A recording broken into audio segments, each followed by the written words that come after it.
저는 충주시 칠금동에 사는 심종엽입니다.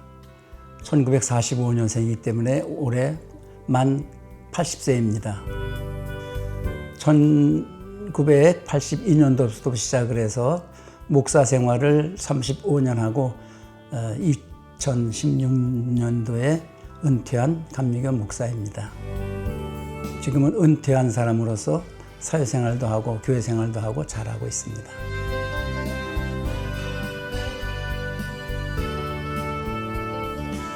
제가 태어난 곳은 지금은 인천 직할시 부평구 갈산동이지만 예전에는 경기도 인천시 갈산동 34번지에서 태어났습니다.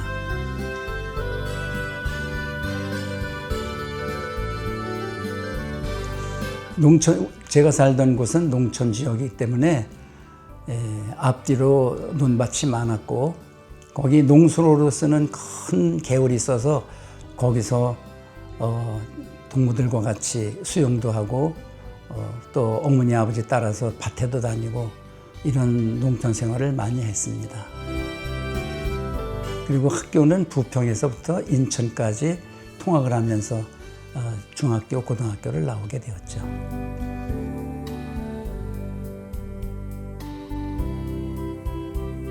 어릴 때 친구들이 많이 생각이 납니다.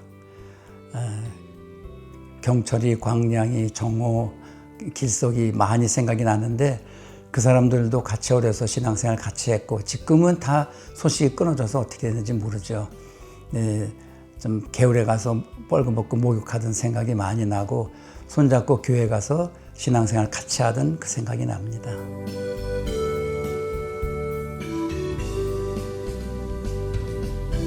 제가 어렸을 때는 이웃에서 똑똑하다, 노래 잘한다, 부모에게 참 잘한다, 재밌다, 영리하다 소리는 사실 많이 들었습니다. 스스로 이 얘기하기가 좀 거북하지만 그런 얘기를 많이 들었고요.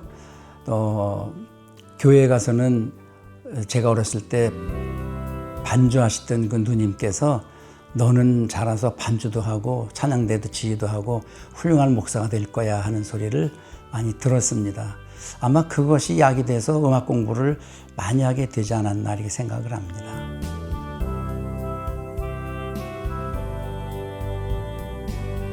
저는 어렸을 때 꿈이 저 낙도에 가서 공부하기 어려운 학생들을 위해서 결혼해서 우리 부부가 그런 아이들을 가르치면서 살면 좋겠다라는 생각을 했는데 같은 교육이지만 그런 교육보다는 하나님의 부르심을 받아서 이렇게 목사의 길로 영적으로 인도하는 목사가 된 것을 생각할 때 감사할 따름입니다.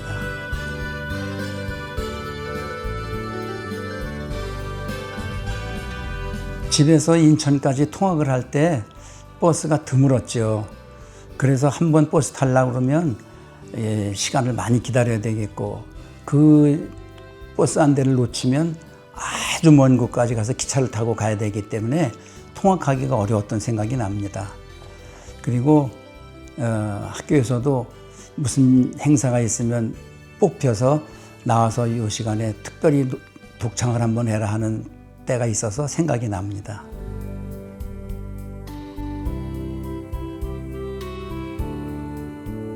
내가 잘할 때는 나를 특별히 어렵게 하거나 하는 것은 생각이 별로 안 나고요. 내가 좀 키가 작았기 때문에 조금 아까 말씀드린 대로 버스를 타고 통학을 할 때 키가 작으니까 아주 숨이 막힐 정도였었죠. 그리고 학교 다닐 때 어려운 것은 별로 없었는데 오히려 나는 키가 작아서 앞에 앉았는데 키 큰 친구들이 나를 많이 도와주고 아주 교우 관계가 좋아서 키 큰 아이들만 우리 집에 많이 놀러 왔던 생각이 납니다.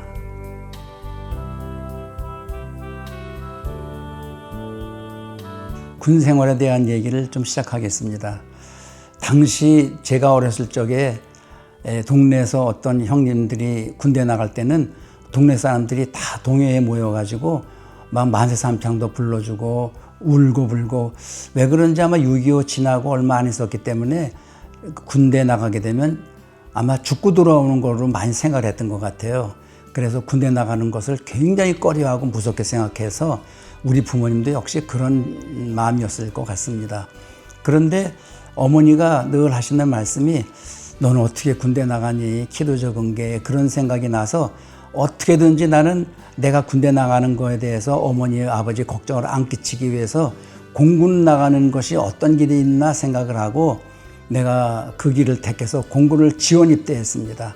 그러고 나서 한 달 전에 어머니한테 얘기하기를 나는 저 건너마을 수영이 형님처럼 공군복 입고 제대하려고 생각을 했기 때문에 공군 나갈 거예요. 그랬더니 어머니가 그렇게 좋아하시면서 나를 칭찬하신 생각이 납니다. 공군 입대를 해서 김포에 있는 제 전투 11비행단이라는 곳에서 이제 인사처에서 행정을 보면서 살았고요. 제가 상등병 때쯤 되니까 그때 월남전이 있어가지고 파병을 하는데 그때 파병 나가는 사람들의 지원하는 사람들의 인사기록부를 내가 다 해준 기억이 납니다. 그리고 또 군대에서도 군대 교회가 기지교회가 큰 교회가 있었는데 수요일 저녁이나 주일에 외출나 나갈 때는 그 교회 나가서 반주도 하고 또 예배에 인도할 때 목사님 시중도 들어주고 그래서 그 군목님이 소령이었는데 너는 딱 목사감이다. 그런 얘기를 하신 생각이 나서 지금도 군대가 아주 저에게 좋은 기억이 납니다.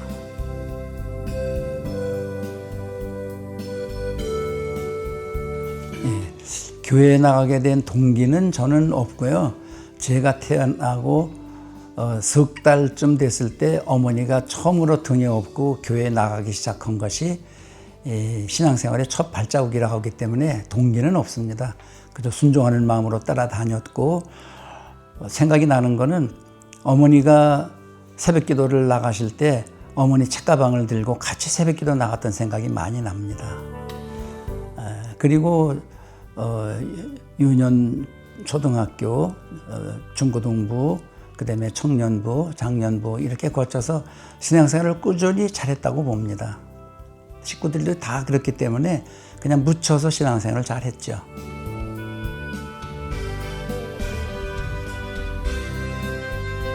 부모님도 잘 믿으셨고 형님, 누님, 누이 동생 다 자랐기 때문에 가정생활에서는 자랄 때 신앙생활을 철저히 하는 교회 기둥이 되는 가정이라고 해도 과언이 아닐 만큼 잘하고 자랐습니다.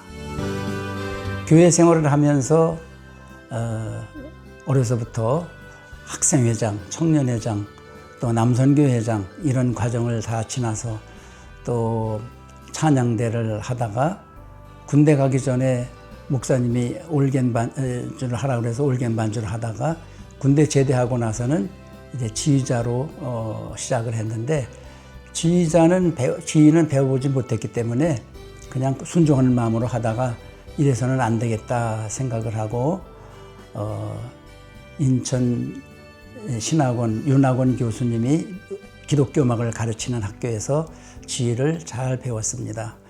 그래서 저의 신앙생활과 지금까지의 인생 여정은 신앙과 그리고 음악과 그리고 가정 이 세 가지가 가장 중요한 인생 철학의 중심이 되었다고 봐도 과언이 아닙니다.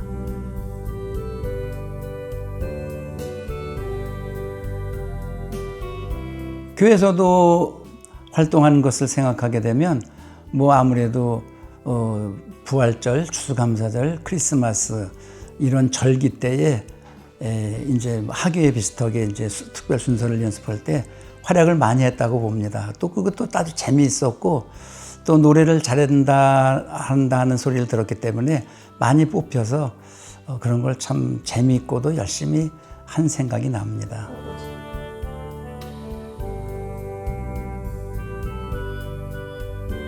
군대 제대하기 얼마 전에 휴가를 나와가지고 교회 가보니까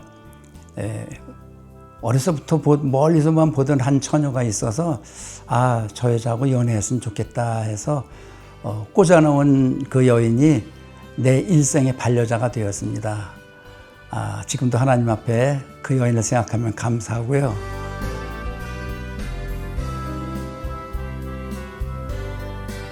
피아노를 더 배우고 지휘를 배워야 될 터인데 이제 결혼하신 큰 누님이 내가 학비를 대줄 테니 가서 지휘를 열심히 공부해서 네가 하고 싶은 것을 해라. 제가 지휘 공부를 하게 된 데 아주 자부심을 갖는 것은 예나 지금이나 유명하신 윤학원 교수님이 내 뒤에서 나를 품에 안고 손 흔드는 것부터 시작을 해서 시선서부터 시작을 해서 마치는 것까지 곡 선택하는 것까지 자세하게 정성껏 가르쳐 주셔서 저는 지휘를 하는 것을 아주 자랑스럽게 생각하고 그것만큼은 자신 있게 생각을 합니다.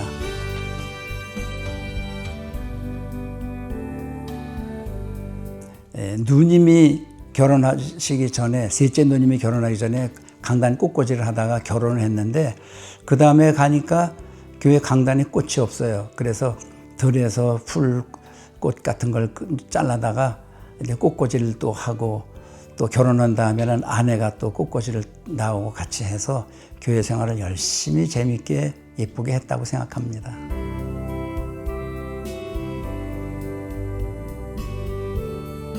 신학을 하게 된 동기를 말씀드리면 제가 기독교 음악과를 들어가서 지휘를 배우고 또 지휘만 배우는 것이 아니라 청음, 작곡, 음악 감상 이런 기독교 음악의 역사 이런 것을 다 배우고 주 전공이 이제 지휘자였기 때문에 지휘로 이제 졸업을 하게 됐는데 그때 당시에 인천 숭의교회에 이호은 목사님이 우리 교회 음악 담당 전도사가 있다가 공석인데 빨리 왔으면 좋겠다 그러고 나를 이제 픽업하신 거죠.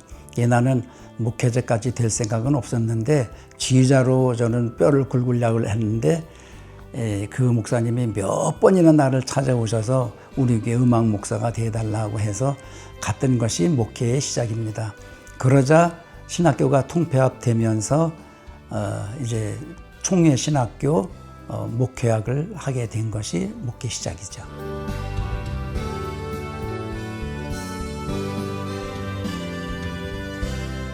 인천 숭의교회에서 음악 부목으로 하다 있을 때에 그때는 벌써 신학교를 다 마치고 대학원을 가야 될 터인데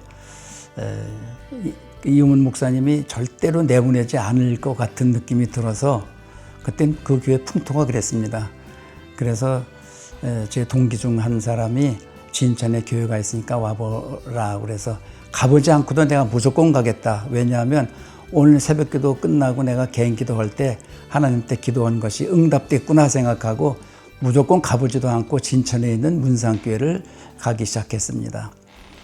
갔는데 아주 자그마한 동네에 그 사택도 있고 그래서 여기서 내 첫 목회를 시작해야 되겠다 하고 아내하고 생각을 같이 하고 이제 짐을 싸가지고 내려오는 것이 이제 1981년도에 시작을 한 것이 목회 첫 발자국입니다.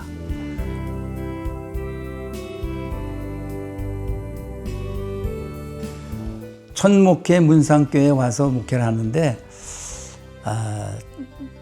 봄에 왔는데 가을쯤 되니까 성도들이 하는 말씀이 이제 겨울에 뗄 장작을 해야 됩니다. 하러 가야 됩니다.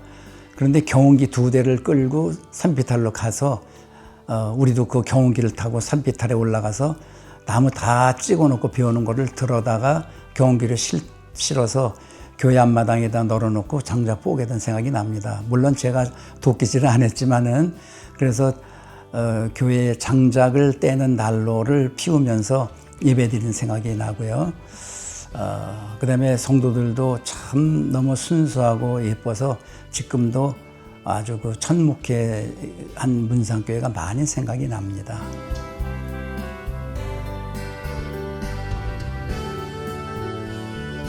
순수한 마음을 가지고 열심히 목회를 하는데 왜 그렇게 그 교회 가니까 노인들이 많았는지 노인들이 한 달에 평균 지금 생각하기는 한 달에 한 분 이상은 꼭 돌아가시는 거예요. 거의 달마다 장례를 치는 것이 생각이 납니다.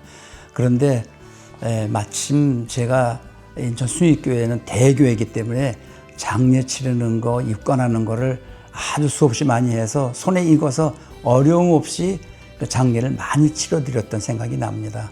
예를 들어 장례 치를 때는 들고 다니는 올겐을 가지고 산까지 올라가서 거기서 치면서 하관 예배도 드리고 그러고 내려온 생각이 납니다. 소문이 나기를 저문상교회 전도사는 장례를 잘 치는데 그런 소문을 들었던 생각이 납니다.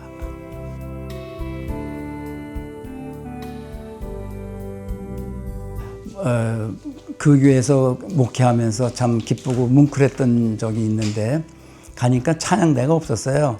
그래서 중고등 여학생들, 남학생들 그리고 시집 안 간 처녀들 선생님들이 있었는데 그들을 모아서 한 18명, 20명을 모아가지고 열심히 제가 3부, 4부로 가리켜서 우리 아들이 피아노를 치고 내가 지휘를 해가면서 찬양대를 이제 만들어서 예배 때 찬양을 했더니 성도들이 그렇게 기뻐하고 감동받을 수가 없었습니다. 그런데 한 번은 지방에서 이제 개최하는 연합 집회가 있었는데 영동지방, 청주지방, 진천지방이 한 지방이었을 때 얘기입니다. 진천 교회에서 이제 연합 집회를 하는데 우리도 한번 나가볼까 생각을 하다가 애들한테 이제 내가 가르쳤던 주의 동산으로 하는 6부로 나누는 좀 어려운 노래를 가르쳐서 어느 날 수요일 날 너희들이 와서 찬양을 해라. 나는 바빠서 너희들 못 데려갈 테니 예배 때 참석을 해라. 그랬더니 시간이 돼서 보니까 이 여학생들, 여선생님들, 내가 가르쳐서 선생님들이 아주 똑같은 티셔츠를 입고 그건 제가 생각지도 못했던 일인데 그걸 다 똑같이 맞춰서 입고 와서 찬양을 내가 반주를 하고 찬양을 했는데 눈물이 막 쏟아지는 걸 내가 느꼈습니다.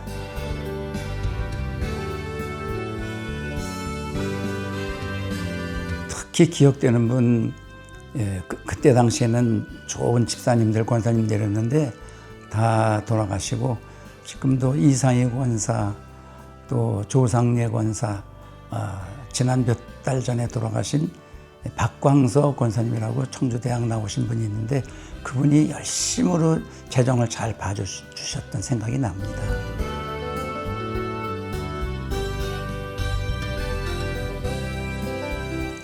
문상교에서 3년 6개월을 목회하고 있었는데 당시에는 목회하다가 내가 내 마음대로 골라서 어디를 옮긴다 그런 거는 알지도 못했고 생각지도 못했었거든요.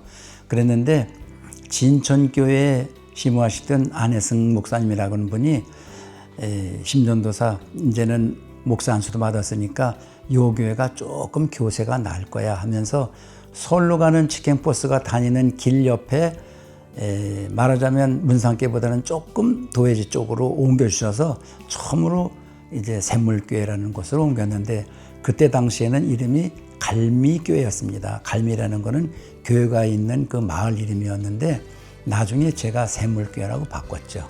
그래서 바꾸게 되었습니다.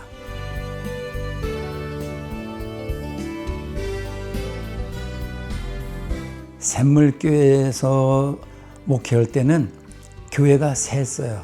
그래서 비가 오면 샜고 또 비가 오면 사택 현관도 새고 그래가지고 고생을 좀 했죠. 그러다가 교회까지는 못 짓고 사택을 헐고 사택 자리에다가 2층으로 지어서 그래서 아래층에는 교육관하고 목양실, 식당 그리고 2층에는 사택으로 지었던 생각이 납니다.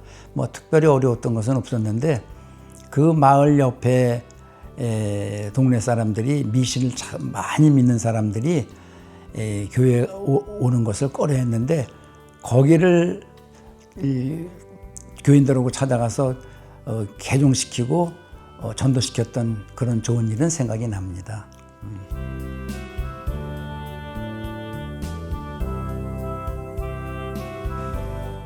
그러다 샘물교회에서 13년여를 목회를 잘하고 있었는데 어느덧 세어보니까 이제 은퇴할 때가 한 10년, 11년이 남았어요. 그런데 그때 이제 감리사를 하게 되었습니다. 감리사들 모여서 세미나를 하는데 안병수 목사님이 충주 동지방의 감리사였고 저는 진천 지방 감리사였는데 나를 만나더니 충주 쪽으로 올 생각은 없느냐, 여기 빈자리가 좀 문제가 있는 교회가 있는데 한번 생각해 보라. 그래서 생각에 은퇴하기 전에 한 번쯤 옮겼으면 좋겠다는 막연한 생각 때문에 여기도 와보지도 않고 그 안병수 목사님의 소개 아닌 소개로다가 오게 되었죠. 와보니까 이 교회가 담임 목사님을 중심으로 해서 두 갈래로 갈라져 있는 좀 문제 있는 교회였었는데 그래도 어떻게 잘 수습을 해서 나갔던 교인들도 잘 와서 수습을 잘해서 목회를 잘 끝냈습니다.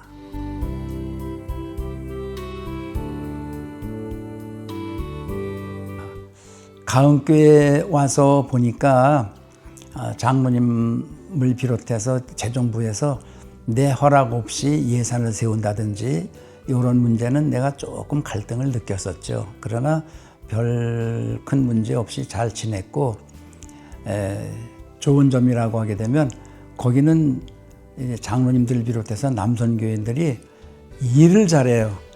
그래서 무슨 벽에 무슨 흠이 있다든지 여길 고쳐야 된다든지 또 교회 앞에 이렇게 옹벽 같은 곳이 있었는데 그것이 또 문제가 있다 그러면 그날 합시다 하게 되면 그날로 다 해치우는, 그래서 저는 그런 일에는 할 줄도 모르지만 관심 안 두고 성도들이 잘 해냈고 좀 기쁜 일이 많았습니다. 특이한 생각을 한 가지 나는 것이 있는데 교회 남분이 노는 밭이 있었어요.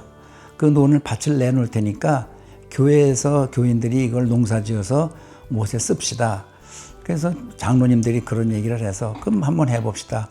그래서 거기다가 고구마를 심어가지고 별로 손질을 안 대고 그냥 고구마 봄에 심고 가을이면 난예배 끝난 다음에 점심을 먹고 다 달려가서 같이 고구마를 캐서 거기서 박스에다 담아서 포장을 해서 다 어떻게 장로님들이 팔아서 그 돈을 가지고 이제 교인들과 같이 필리핀에 선교여행을 갔던 기억이 납니다. 즐거웠죠.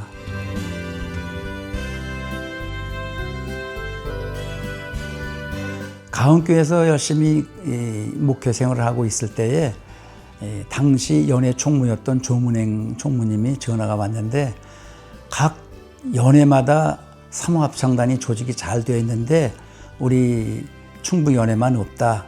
그러니 나한테 지휘를 맡아달라는 그런 청이 들어왔습니다. 그래서 나는 목회하면서 합창지휘라고 가르치고 다니기는 좀 교인한테 미안하다. 시간을 너무 뺏길 것 같고 그렇게 사양을 했더니 그러면 시작만이라도 해달라.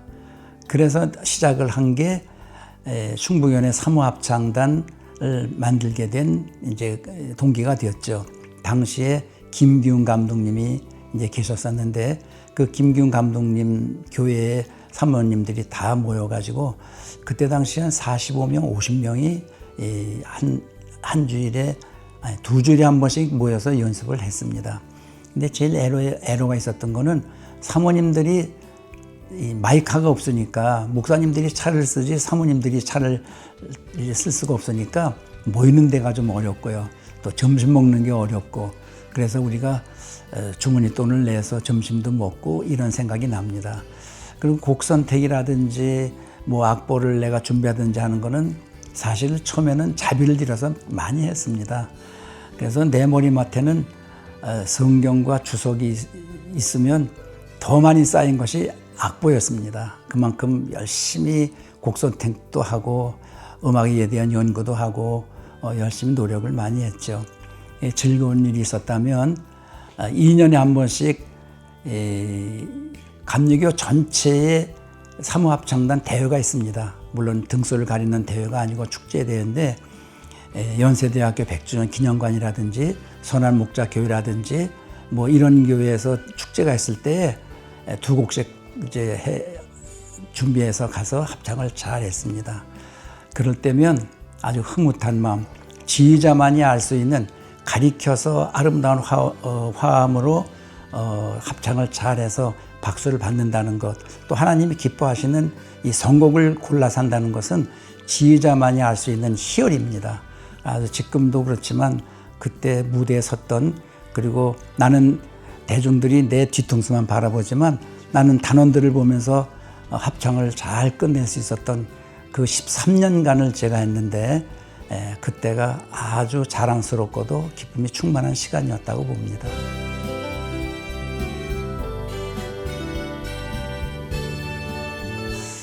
기쁜 일, 즐거운 일도 많았지만 좀 속상하던 일, 애로가 있었다면 빠지는 사모님들이 많다는 거죠. 왜냐하면 이건 강제성이 있는 게 아니기 때문에, 그렇다고 해서 나도 목회하는 사람이기 때문에 그 교회에서 갑자기 급한 일이 있어서 못 오는데 어떡하랴. 그래서 생각해낸 것이 멤버를 50명으로 잡고 그리고 대회 나갈 때는 40명으로 줄이는 겁니다. 그래서 이 연습을 충분히 해서 제일 길었던 거는 13페이지 되는 그런 선곡을 가리켜서 대회를 나가는데 외우질 못해가지고 쩔쩔맸을 때 한 두서너 달 가리켜 놓고 그 다음에 대회 나갈 때는 2주 전에 악보를 다 뺐습니다. 그래서 악보 없이 합시다. 그랬더니 사모님들이 열심히 배워가지고 악보를 보면서 합창하는 것보다 악보 없이 지휘자의 손만 바라보면서 합창할 때가 아주 몇백 배나 더 집중력도 있고 합창력도 좋다는 것을 느낍니다. 그래서 그런 일을 볼 때 아주 즐겁게 감동 있는 합창을 많이 했습니다. 13년간을 했습니다.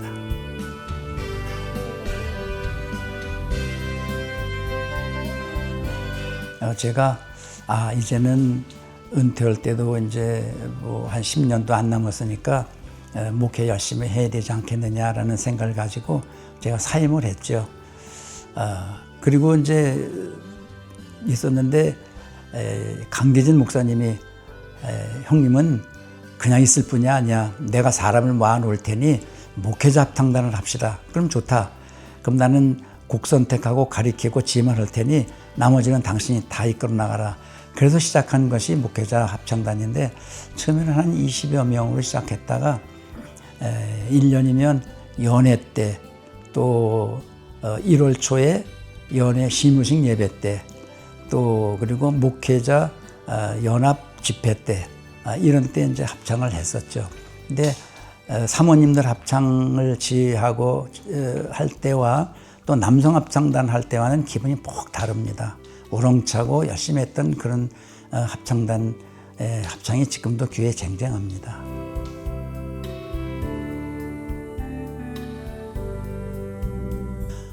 지금은 합창단을 직접 지휘하는 것은 없고요. 개인적으로 중소교회에서 우리 합창단 좀 지도해 주십시오. 그러면 가서 이제 단기로 다 가르쳐 주고 지휘도 좀 코치해 주고 합창단도 이렇게 만드는 법과 그리고 이렇게 하는 법을 가르쳐 주는, 그리고 합창단 교회 찬양대가 어떤 역할을 해야 된다. 이렇게 하면 되고 이런 건 안 된다. 이런 것쯤은 가르쳐 주고 또 세미나를 좀 다니고 있습니다.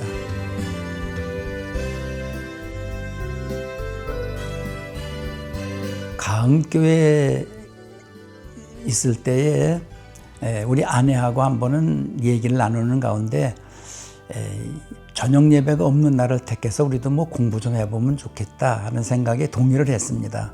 그래서 충주에 있는 충주교통대학에 평생교육원이 있다는 말을 듣고 우리 아내는 전에 하다가 일단 멈추고 있는 유화를 하기로 하고 나는 같이 이 충주 시내에 나와가지고 같은 시간에 문학을 공부하면 좋겠다라는 생각을 하고 이제 나와서 등록을 하게 되었습니다. 그런데 미술부에 들어가려고 했던 우리 아내는 유화반이 없어가지고 그 옆에 있는 문인화반, 한국 이제 미술이죠. 그쪽 반으로 들어가고 나는 글짓기 반으로 들어갔는데 난 지나고 생각하니까 너무 잘했다고 생각합니다. 왜냐하면 편지문 하나, 기도문 하나, 설교문 하나 작성하더라도 짜임새가 있어야 되지 않겠는 생각을 하니까 문학을 너무 택하길 잘했다고 생각합니다. 그래서 아내는 아내대로 열심히 그림 그려서 나가서 특선, 장려상, 최우수상, 대상도 많이 탔고요. 저는 시를 내가지고 시에 등단도 했고 그 다음에는 수필로 목욕탕 안에 사람들이라는 제목의 수필을 가지고 수필도 당선이 돼서 등단을 했습니다. 그런데 이제 은퇴하고 보니까 글쓰기보다는 나다니기를 더 좋아해서 글쓰기는 지금 뭐 많이는 하지는 않습니다.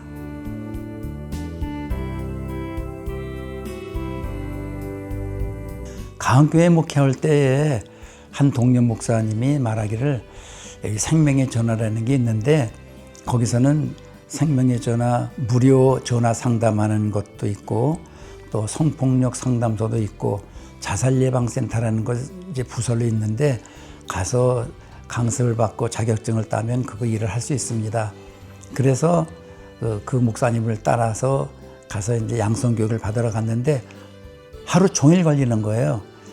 그런데 그 배우는 것이 한 2달 동안 일주일에 한 번이지만 2달 동안 해야 된다 그래서 난 목회하는 동안에는 이게 하는 게 양심의 가책이 된다. 그래서 그만두고 목회를 끝나고 은퇴한 다음에 이제 아내와 같이 생명의 전화를 찾아갔습니다.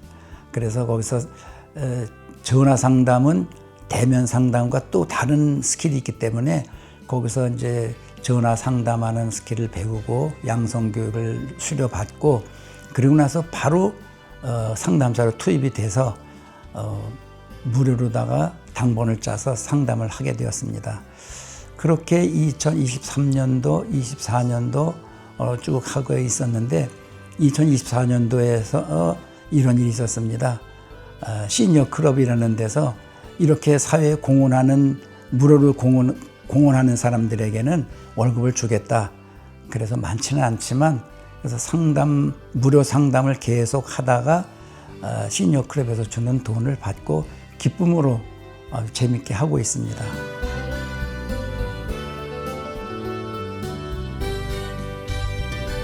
생명의 전화에서 전화 상담을 하다 보니 무궁무진한 사건과 사례가 많습니다.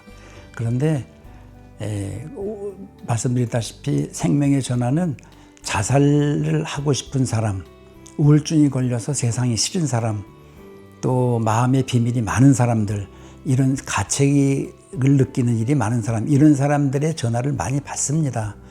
그러나 그런 거를 다른 데서나 어디서나 이제 발설할 수는 없고 비밀이라 그 장소나 이름 대지 않고는 할 수가 있기 때문에 한두 가지 생각나는 게 있는 걸 말씀드린다면은 한 번은 어떤 청년이 막 울먹이면서 전화를 왔어요.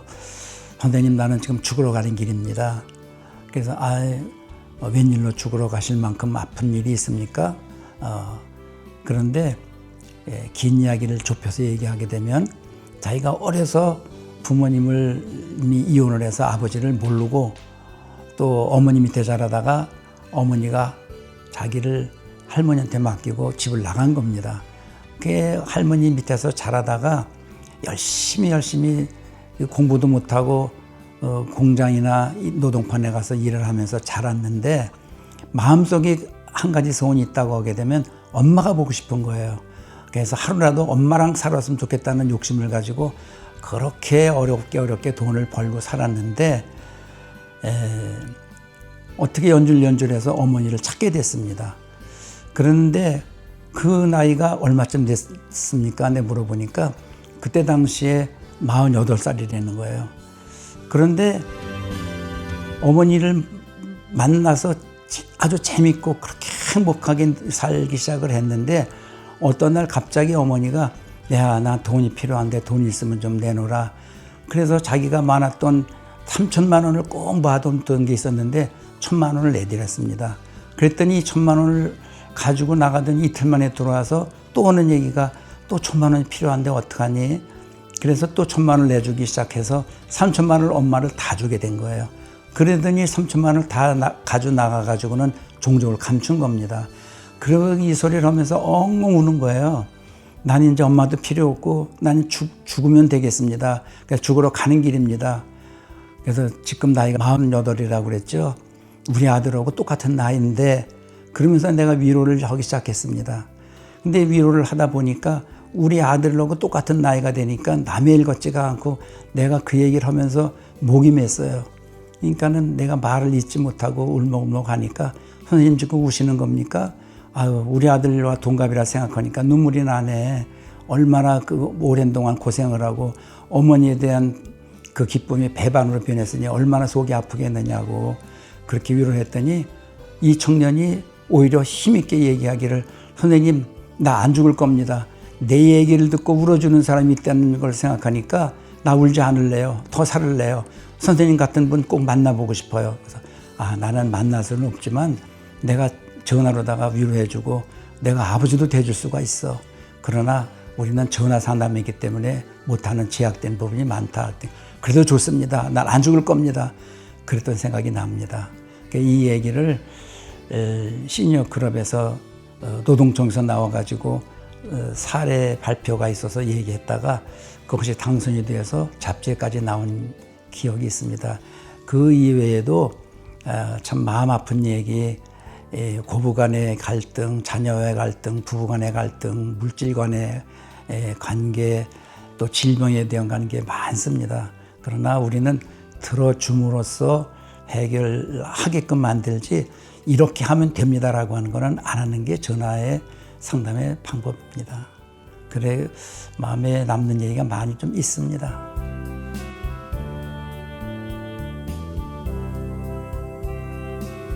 목회 35년을 끝내고 은퇴패를 받을 순간에 참 만감이 교차되는 걸 느꼈습니다.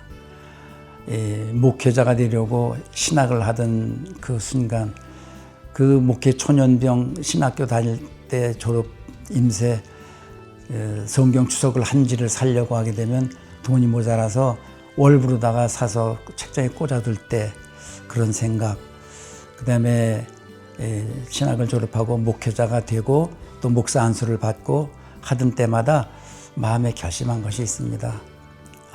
처음으로 돌아가야지. 목회자가 어떤 것인 줄을 모르면서도 목회 들어서다 보니 제일 어려운 것은 사실은 인간관계입니다. 잘하는 사람에게 잘해주면 그것도 흠이요.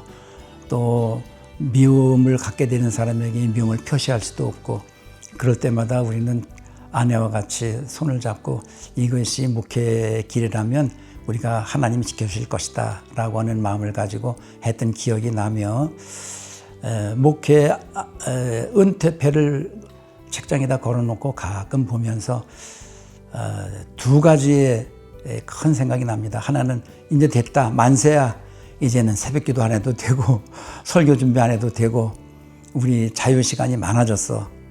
그러면서 생각하는 것이 또 영성이 또 식어지지는 않을까 하는 그런 생각도 나고, 나머지 시간을 뭐 할 것인가, 이렇게 하다가 조금 전에 말씀드린 그 생명의 전화를 시작을 해서 또 사모합창단 끝내고 목사합창단 하면서 지도하고 이렇게 하면서 시간도 많이 보내고 하다 보니까 그렇게 뭐 여유 있다고 보면 여유가 있지만 그래도 할 일 없어서 무료해서 그렇게 심심하게 지난 적은 없는 것 같습니다.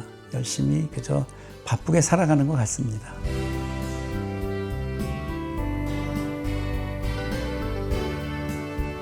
뭐 사회적으로 큰 어떤 일을 하고 싶은 그런 욕심은 없습니다. 바라기는 이제 내가 건강이 80이 넘다 보니까 어느 날 보니까 여기가 아프고 어느 날 보니까 여기가 쑤시고 이런데, 그래도 나는 살아야 돼. 왜냐하면 빅터 크랭클의 죽음의 수용소에서 우리가 신학교 때 배웠는데, 나는 하나의 꼭 살아야 될 이유가 있어. 하나님 앞에 칭찬받는 삶으로 맺어지기 위해서는 내가 열심히 건강하게 잘 살아야 돼. 그리고 신앙을 지켜야 돼. 모범이 돼야 돼. 이런 생각은 늘 하고 있습니다.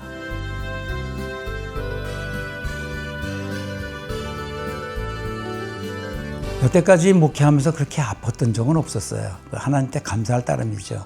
그런데 2024년도 작년이죠. 작년에 탈장으로 인해서 배꼽옆에 한 10cm를 째고 수술했는데, 그때가 조금 좀 괴로웠던 때였고요. 그 후로 그게 완전히 낫는 것 같은데 식욕도 좀 없어지고 그러다 보니까 기운도 좀 빠지는 것 같고 그런 거를 느낍니다. 그래도 이제 그 후유증은 많이 없고요. 특별히 어디가 뭐 아파서 고생을 했거나 큰 사고를 당했다거나 이런 것이 없으니까 참 하나님의 은혜가 너무나 감사하고 초두에 말씀드렸다시피 내가 나된 것은 다 하나님의 은혜로라. 하나님의 붙드심 속에 감사한 마음만 가득할 뿐입니다.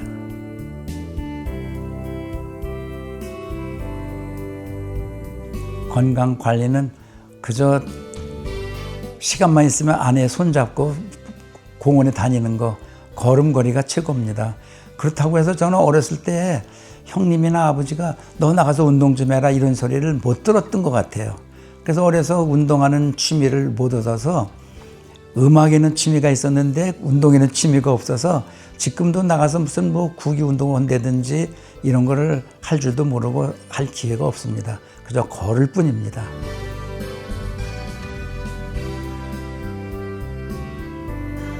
저는 자녀 아들 둘을 낳고 손자, 손녀 엊그저께 추석날에도 손자가 와서 할아버지한테 텔레비 사드릴까 차를 사다 드릴까 그 말만이라도 너무 고맙고 대견하더라고요. 잘 살고 있고요. 아들과 손자, 손녀들에게 하고 싶은 얘기는 주변 사람들에게 사회에 꼭 필요한 사람이 되고 있는 것을 나누는 사람이 되라. 그리고 하나님 앞에 부끄러움 없는 삶을 살기 위해서 노력하라. 그리고 내가 내 자신을 지켜라. 마지막으로 한마디 더 한다면 독서는 인간을 충실하게 만든다. 쇼펜하우어가 한 말을 주고 싶습니다.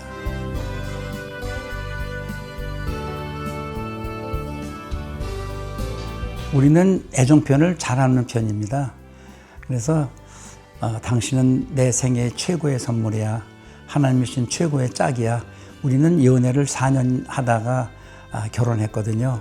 그래서 너무나 잘 알고 그래서 지금도 고마워하지만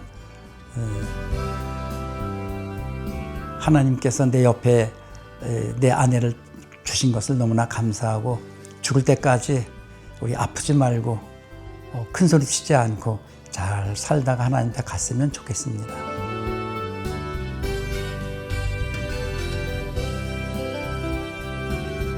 저는 키 크고 건강한 사람으로 운동을 잘하는 사람으로 음악도 잘하고 또 남에게 설득력도 있고 모든 걸 잘하는 사람이 되었으면 하는 그런 바람이었는데 그렇지 못한 것이 조금 아쉽지만은 모든 걸 100% 자기 멋대로 잘하는 사람이 어디 있겠습니까? 난 이만큼 잘 된 것도 하나님의 은혜라고 보고 그저 건강을 지켜주신 하나님께 감사하고 앞으로도 건강하게 잘 살다가 하나님 앞에 가기를 소원합니다. 내 뒤에 오는 모든 후배나 모든 사람들이 그 사람은 참 참한 사람이었다라고 하는 말을 들었으면 제일 좋겠습니다.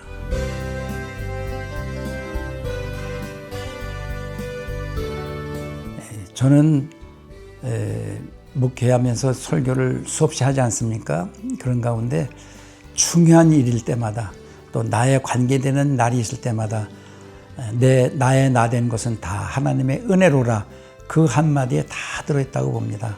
하나님께서 나를 사랑하시고 붙들어 주시고 택해 주시고 지켜주시고 여기까지 오게 해주시고 이 모든 것도 것이 다 하나님의 은혜인 줄 믿고 그 말 한마디 사도 바울의 고백이 내 고백이다라는 그 한마디로 끝마치면 좋겠습니다.